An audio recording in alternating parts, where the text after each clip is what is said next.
Power Book 4, Force Season 3 premiere brings old habits, new enemies and the same old Tommy. Is anyone else feeling nostalgic thinking about this being the last part of Tommy Egan's journey? I know we're getting Power Origins, so technically this isn't the end of Tommy. But this is the end of this version of Tommy, and this part of his journey, and more than any other character in the Power universe, I'm feeling a lot sadder about it than I thought I would. When Power ended, it was a genuinely sad day for fans. Sure, the series had seen better days by the time it was over, but no matter how you felt about Ghost, Tommy, Tasha, Tarek, and everyone else, the series was special. It was entertainment at the absolute highest level, and then, after 6 seasons, it was just over. Of course, we quickly got Power Book 2, Ghost, which filled some of the void, and then Power Book 3, Raising Canon came along and proved that the universe didn't just need to expand forward but could look to the past as well. But as much as early Ghost was a revelation and a showcase of Tarek St. Patrick's growth from bratty kid to full-blown drug dealer extraordinaire, Power Force was the Tommy Egan show. It was the show that would follow fan-favorite Tommy in a new spot, with the same grandiose tendencies and lack of impulse control, surrounded by a new supporting cast of allies and enemies. While the first season was okay, Power Book 4, Force Season 2 was spellbinding. The first season, at times, felt like it was trying too hard, but the second season found its groove and allowed Tommy to be Tommy, and that's precisely what we got during Power Book 4, Force Season 3. When Shanti and Jened lamented Tommy's 9 lives and inability to die, it felt very much like they could have been any number of people back in New York who took their shot against Tommy but lost, typically in humiliating fashion. Tommy doesn't always get everything right. He's a hothead with narcissistic qualities, just like his deceased bestie Ghost, but if you're going to beat him, it's likely not because you outsmarted him. If anything, it's because he allowed his emotions to get the best of him. When Miguel took Mireya at the end of Power Book 4, Force Season 2 Episode 10, I had visions of past Tommy love interests who bit the bullet, and of how scorched earth Tommy went in the aftermath. I'm still not totally sold on Tommy and Mireya being some grand romance because everything happened so quickly between them, and I'll never be convinced she's the love of Tommy's life. But this hour proved that if Tommy doesn't make it out of this season alive, it'll likely be because of his forbidden romance. Miguel's the sort of bad guy that's nearly as menacing as he wants people to think. Still, the battle between him and Tommy has become more interesting than his battles with the Flynn family that punctuated the earlier seasons. Mireya's involvement adds an interesting wrinkle, where both men are afraid to directly strike out against the other for fear of losing Mireya forever, but also hellbent on taking the other out in whatever convoluted way they have to come up with to do it. With this hour picking up right after the events of last season, emotions were high as hell all around, and both men were steadily plotting against the other. But little did Tommy realize all the snakes surrounding him. Tommy's used to being a lone wolf when he must be, and he came to Chicago that way. Solidifying a partnership with Diamond was a good move for him, but neither man has ever been able to fully trust the other. And without that trust, their partnership has always felt on the verge of collapse. Diamond could tell that Tommy was hiding something, but he wasn't able to fill in the blanks until Jened spelled it out for him. On the one hand, Tommy doesn't need to tell Diamond who he's dating, but you're dating your enemy's sister, something you should let your business partner know about.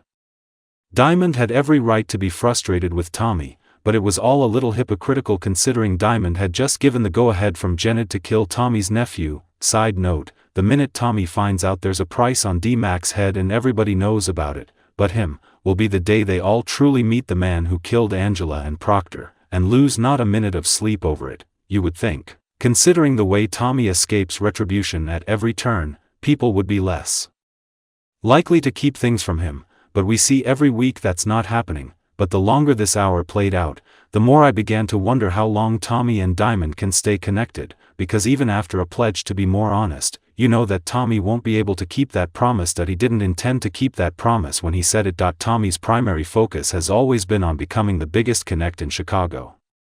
If he feels that lying to Diamond gets him closer to that goal, he won't hesitate. For Diamond's part, he doesn't want to be left in the dark, and that makes perfect sense.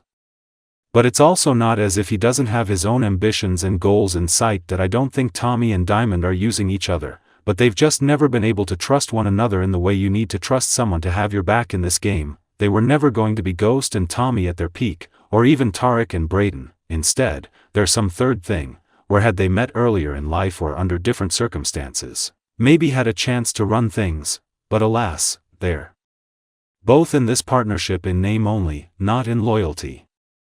Speaking of loyalty, what the hell is Jenna doing? Every Power series needs an insufferable character, and that title rotates between Jennad and D-Mac on this one.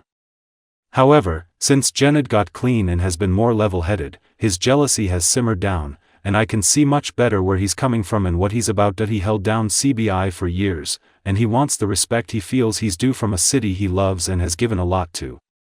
Tommy's the interloper, and I can understand why he's always been leery and wanted him out. But the beef with Diamond has always been an odd one, and I keep waiting for him to wake up and realize that Shanti is going to lead him off a cliff. Shanti has the kind of laser focus that leaves very little wiggle room. And, for as brilliant as she is, her focus on taking Tommy out could eventually leave her from seeing other moves she could be making. When they never got the call from Diamond about Tommy being dead, Shanti was smart enough to realize that something was off. But even once Tommy showed up alive and she realized their plan had gone to crap, there was no pivot, just more doubling down. As I've previously expressed, my dream team would be Tommy, Diamond, Jennad, and Shanti teaming up to take down the Marquez cartel and fully own Chicago together. And when Tommy and Shanti were ambushed, with Tommy even stepping in to save Shanti's life, you'd think that would maybe flip a switch in her. But I sadly do not see that happening. Tommy confronting Miguel to show him that he was still alive after the botched hit was a power play, and showing up at Mireya's to proclaim he won't kill Miguel was the biggest lie Tommy's ever told. Has Tommy ever loved anyone enough in his life to not kill the one person they want alive if it means endangering the very thing he wants most? I think not. Elsewhere during this hour, Vic's still dumb as hell, even if I've started to soften to the absolutely horrendous position he's found himself in. Vic's radar has always been a little off, and he's just as impulsive as the rest of the men in the Power universe, but the way he immediately believed Tommy when he said Shanti was the mole was next level ridiculous. You know how in football, they'll talk about a quarterback having an internal clock and being able to feel pressure, even when it comes from behind them? Vic could be looking a defensive end right in the eye and still not understand they were ready to knock his block off. Stacy tried to warn him, and Stacy's an opportunist, but she's not stupid. She's actually a Fed who could get to Tommy if she really tried hard enough, but Vic thought he knew better until he was face to face with Tommy and Diamond in that parking garage and realized he was seconds away from reuniting with Gloria. That was harsh. But I need Vic to wake up. Now, he's going to be stuck playing both sides between Tommy and Stacy, and he'll probably have to set Claudia up, and I have zero faith in him to make it out of this season alive. If I had to guess right now, odds are heavy that both Flynn siblings bite the bullet before the series is a wrap. D-Mac outside, Power Book 4, Season 2 Episode 10, Vic could get hit from multiple angles, but Claudia's going to try to go against Tommy and Shanti, and she's not going to be strong enough to do it alone. She may think she's got the backing of Ortega, but I struggle to see him putting himself on the line entirely when push comes to shove. So, what did we learn after this opening hour? Everything else you need to know now. How did Tommy not hear Jennad and Shanti casually talking about killing Diamond when he was like 10 feet away from them at the gym? Does that make sense? Tommy reaching out to JP, desperate to talk to Kate after leaving her to die, was a quick little aside, but something that will probably come back around. The JP stuff has been wholly uneventful, but I do want to see Tommy and Kate have the conversations they've been meant to have for years. I won't lie, I'd half forgotten about the whole King Kilo and Mad Dog situation until I saw Big Baby Glenn Davis and remembered that he was on one last season about his nephew. They wasted no time getting rid of Murkovic. R.I.P., I guess.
Please don't forget to like, comment, share and subscribe for more videos. Thanks for watching.